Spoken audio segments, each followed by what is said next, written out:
Hi, and welcome to the Full Moon Film Buff, episode 11. This episode, we're going to talk about House of Frankenstein from 1944. I watched this via stream on Amazon. I'd never seen it before. First, let's talk about the prominent crew and cast. It was directed by Earl C. Kenton, written by Edward T. Lowe Jr., with the effects done by the great Jack P. Pierce. Earl Kenton entered the film industry from vaudeville, like a lot of creative people. He first did comedies before moving into horror, which apparently he liked much more than the comedies. He felt like they were more creative. Like a lot of B-movie directors, he eventually moved into television. Edward Lowe's claim to fame is that he, along with another writer, was the first person to write dialogue for a sound movie. For some reason, the dialogue was so bad it got cut 2 weeks into the movie's run. I don't know, but I suspect it was technical issues rather than bad writing. On to the cast. We have a big cast this episode. Boris Karloff played Dr. Gustav Niemann. Lon Chaney Jr. returns as Larry Talbot, aka the Wolfman. J. Carroll Naish is Daniel. John Carradine plays Dracula, aka Baron Latos. Anne Gwynn plays Rita Hussman. Peter Coe plays Carl Hussman. Lionel Atwill is Inspector Arntz. George Zucco is Professor Bruno Lampini. Elena Verdugo is Ilonka. Sig Ruman is Hussman. Charles Miller is Burgomaster Toberman. Philip Van Zandt is Inspector Mueller.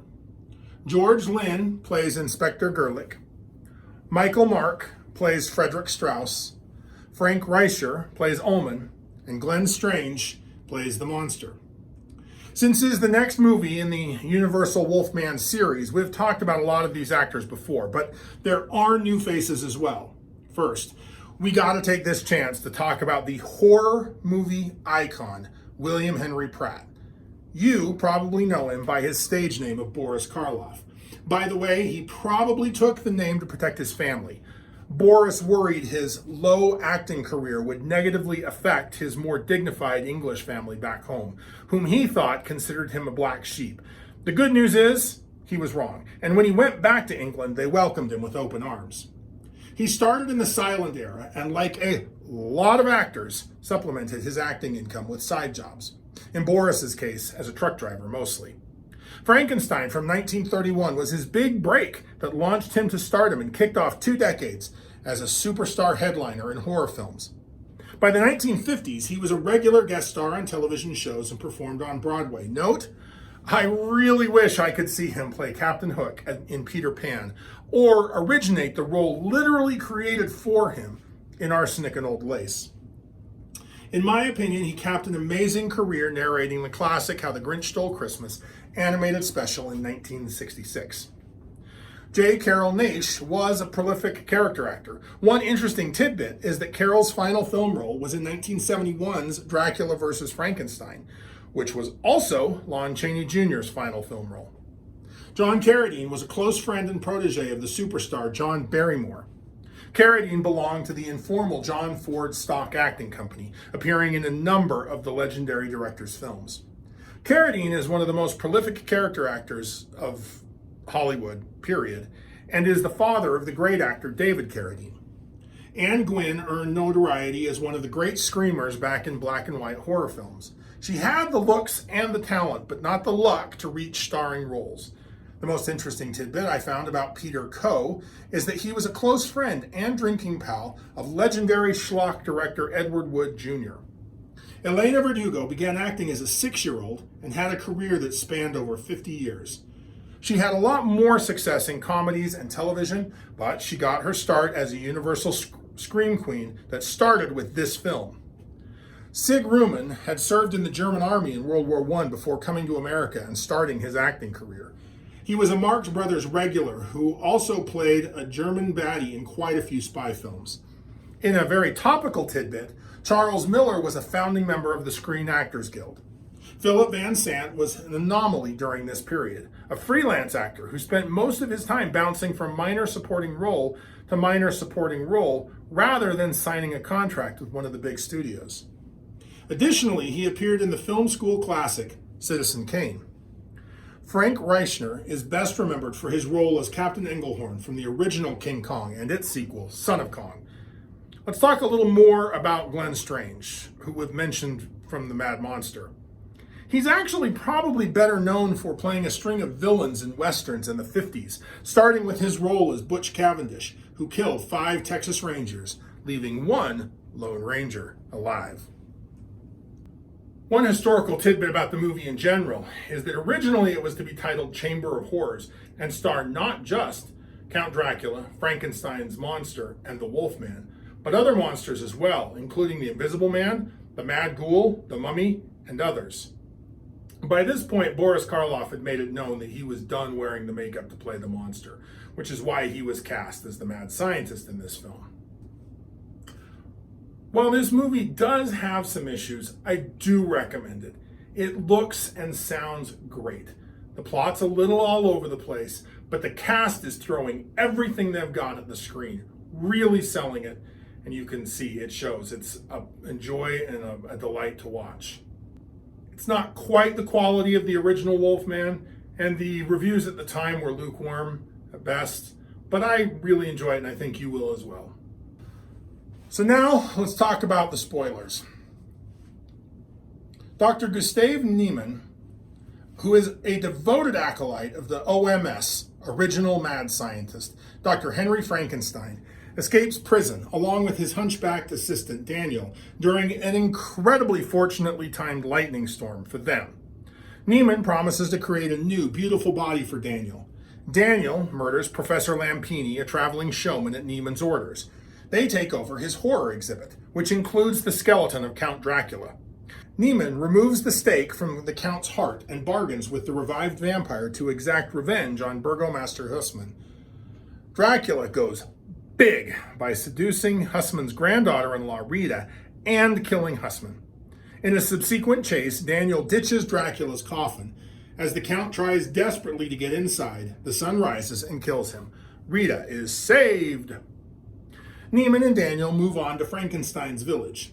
Daniel saves a gypsy girl named Ilonka, with whom he immediately falls in love. She isn't attracted to him. He has a hunchback, and he's an unrepentant killer.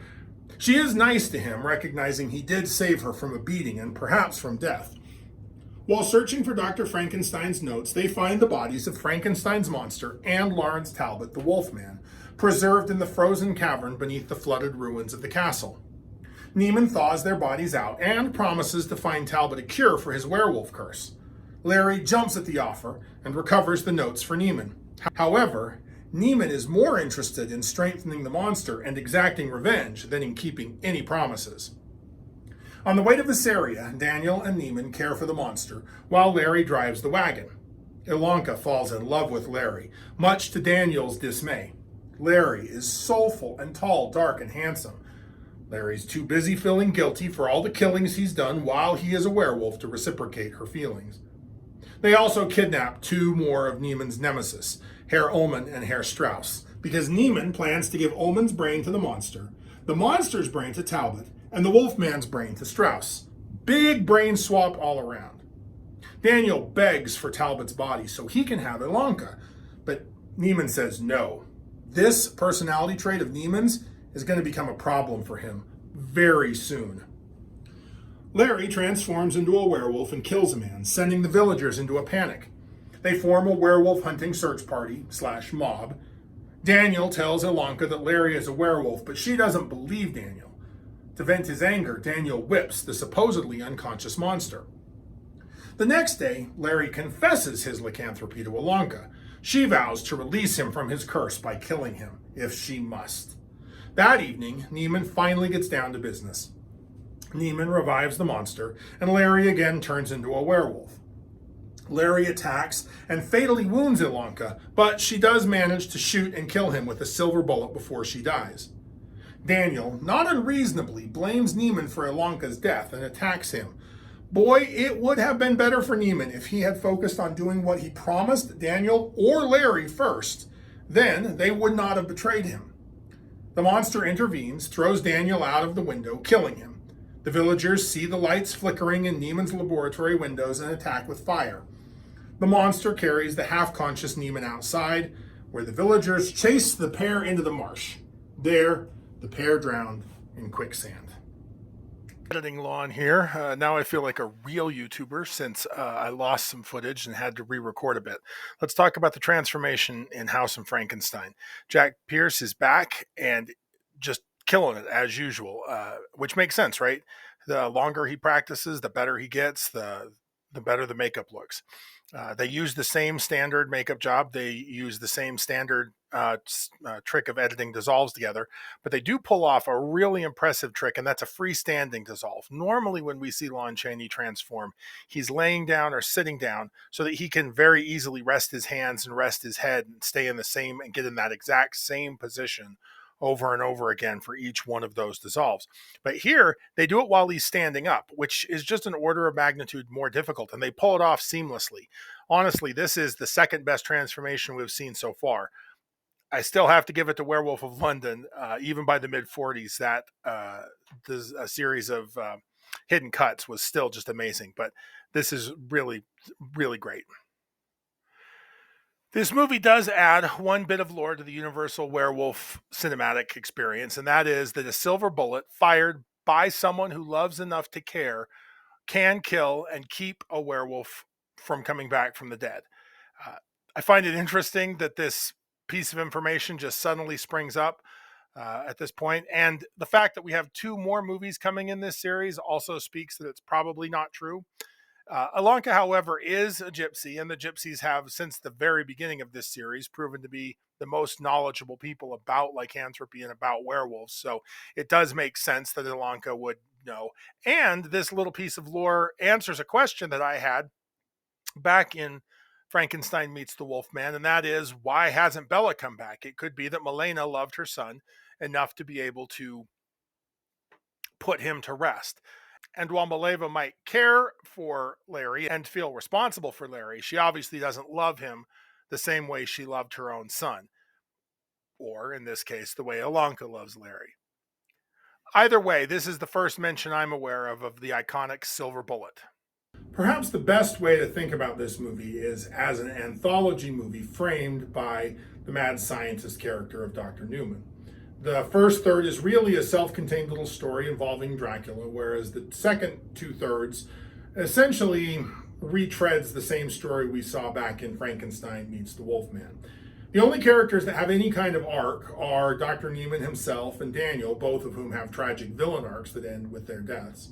The monster doesn't really do anything until really the last scene of the movie. He spends most of the time just strapped to a table, and all Larry does is moan about how he wants to die and he deserves, punishment for everything that he's done.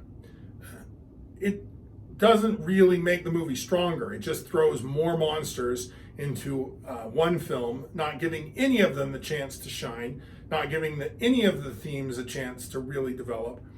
And overall, this is why I didn't want to do anthology movies and why I made that choice and talked about that in one of my first videos about why I'm doing movies.